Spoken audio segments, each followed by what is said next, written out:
Bonjour à toutes et à tous et bienvenue sur cette première vidéo de ma chaîne dédiée à la lecture et à l'écriture des hiéroglyphes. Avant toute chose, il faut savoir que les anciens Égyptiens appelaient leur écriture les Medu Neter, ce qui veut dire parole divine. Pourquoi ? Eh bien parce que les hiéroglyphes sont la représentation du monde qui nous entoure et qu'à leurs yeux, la vie était sacrée. Pour écrire, les Égyptiens utilisaient 3 catégories de signes. Tout d'abord, les phonogrammes. C'est un peu comme notre propre alphabet, où nous avons un signe par son. Et c'est cet alphabet que je vais vous présenter dans cette vidéo pour que vous puissiez les lire, les écrire et aussi les transcrire comme le font les égyptologues quand ils transcrivent un texte en égyptien dans un code de langue unique. La seconde catégorie de signes, ce sont les idéogrammes. Dans ce cas-là, nous avons un seul signe qui regroupe plusieurs sons. Et enfin, il y a les déterminatifs qui ne se prononcent pas, mais permettent de classer les mots selon leur appartenance au monde qui nous entoure. Voilà pour la théorie de départ, et je vous propose de passer directement à un petit exemple pour mieux illustrer ces concepts. Le mot suivant signifie ciel en égyptien et s'écrit avec les phonogrammes P et T. Le signe qui se trouve juste en dessous est un déterminatif qui nous précise qu'il faut classer ce mot dans la catégorie des objets célestes. Le mot se prononce Pet en égyptien.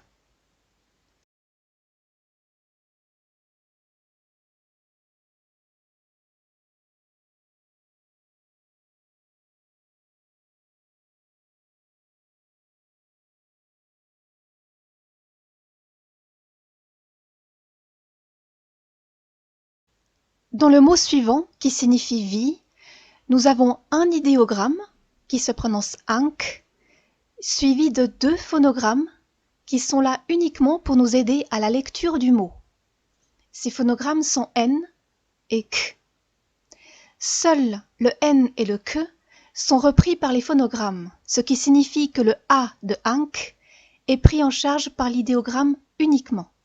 Je précise que cet idéogramme peut très bien se suffire à lui-même et se retrouver dans les textes sans ces phonogrammes.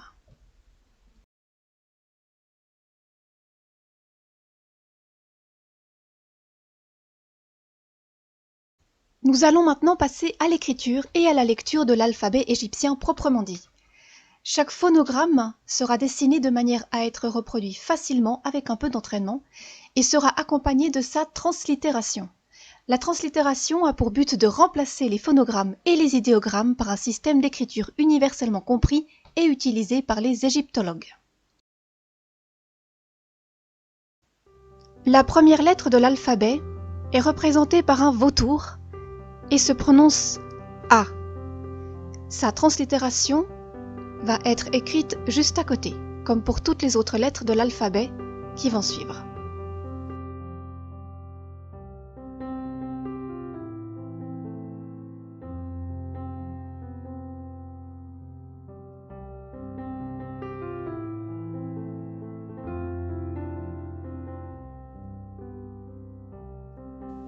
La seconde lettre de l'alphabet est représentée par un roseau et se prononce I.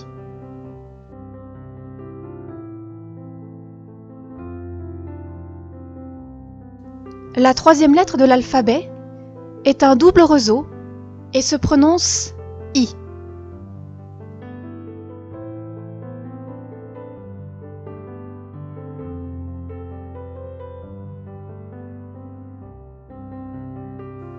La quatrième lettre de l'alphabet est représentée par un avant-bras et se prononce A.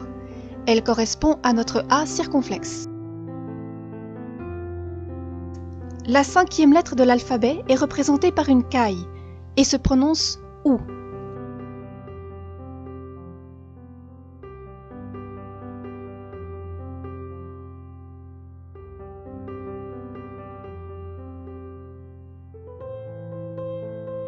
La sixième lettre de l'alphabet est représentée par un pied et se prononce B.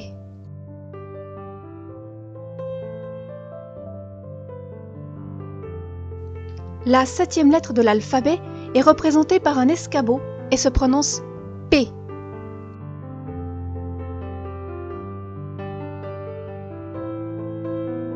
La huitième lettre de l'alphabet est représenté par une vipère à cornes et se prononce F.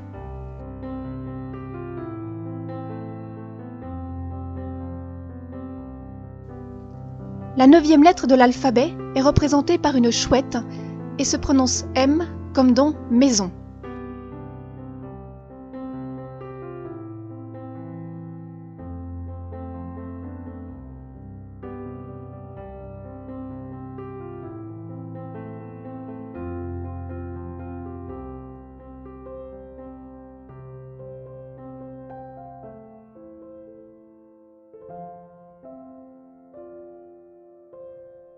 La 10e lettre de l'alphabet est représentée par un filet d'eau et se prononce N, comme dans nénuphar.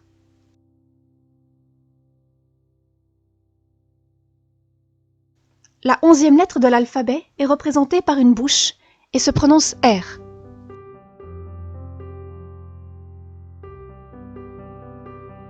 La 12e lettre de l'alphabet est représentée par un abri de berger et correspond à notre H muet.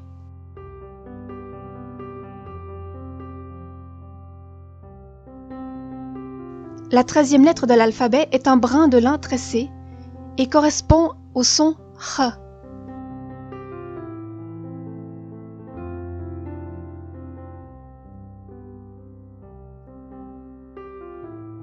La 14e lettre de l'alphabet est un placenta ou un crible et se prononce R comme dans l'allemand nach.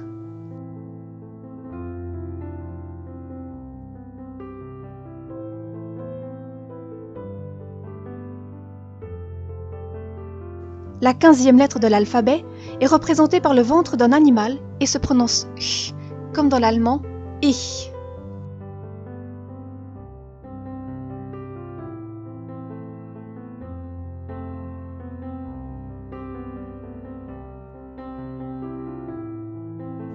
La 16e lettre de l'alphabet ainsi que la 17e lettre de l'alphabet représentent un verrou et un tissu plié et correspondent au son S.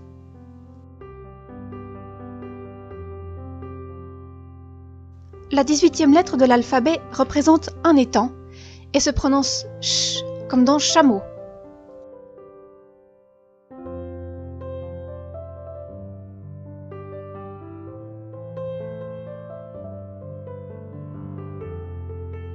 La 19e lettre de l'alphabet représente une pente de colline et correspond à un que aspiré et se prononce que.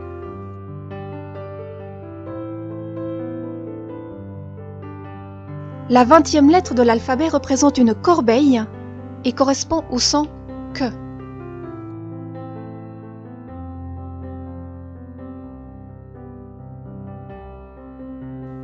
La 21e lettre de l'alphabet représente un support de jarre et se prononce ge, comme dans guérison.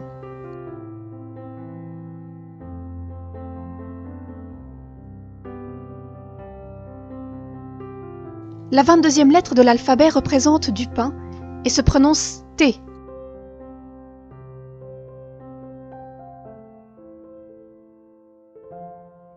La 23e lettre de l'alphabet représente une amarre et se prononce tch, comme dans Hatchoum.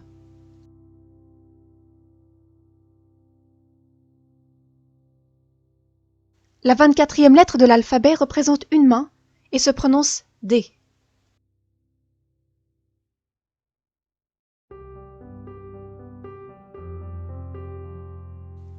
Et enfin, la dernière lettre de l'alphabet représente un serpent et se prononce dj.